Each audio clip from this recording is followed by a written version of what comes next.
নমস্কার বন্ধুরা, আজকে তোমাদের সামনে রয়েছে একটি অন্যরকম রেসিপি। বলা যায় সিমুই রাবড়ির কেক।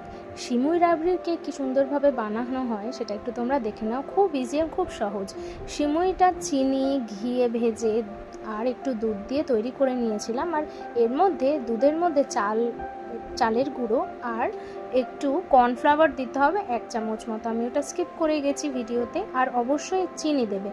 তো ভালো করে এটাকে সেট করে নিয়েছি। তার উপরে কিন্তু দুধের লেয়ারটা দিয়ে দিলাম এবং আরেকবার সিমুইয়ের লেয়ার দিয়ে তার উপরে কিন্তু এই রাবড়ির লেয়ারটা দিয়ে দিলাম।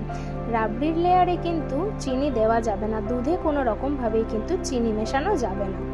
1 থেকে 1.5 ঘন্টা সেট হওয়ার পর এই কর্নারটা একটু দেখছো কম, মানে হাজব্যান্ডকে দিয়েছিলাম। এটা সিমুইয়ের কেকটা 1 থেকে 1.5 ঘন্টা পর এত সুন্দর সেট হয়ে যাবে। চটজলদি মনে করো যদি আধা ঘন্টা কি 20 মিনিটের মধ্যে তোমরা যদি মনে করো এই রেসিপিটা করবে এবং এটি সুইট ডিশ হিসেবেও তোমরা খেতে পারো। বিশ্বাস করবে না, ভীষণ সুন্দর, ভীষণ টেস্টি আর নতুনত্ব কিন্তু এই খাবারটা তৈরি হয়।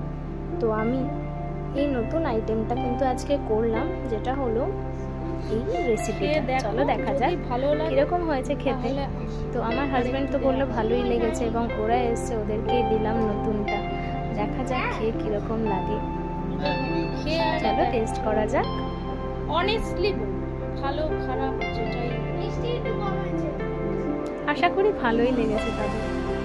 তোমরাও কিন্তু এইভাবেই বানিয়ে নিতে পারো। এবার এক্সপেরিমেন্ট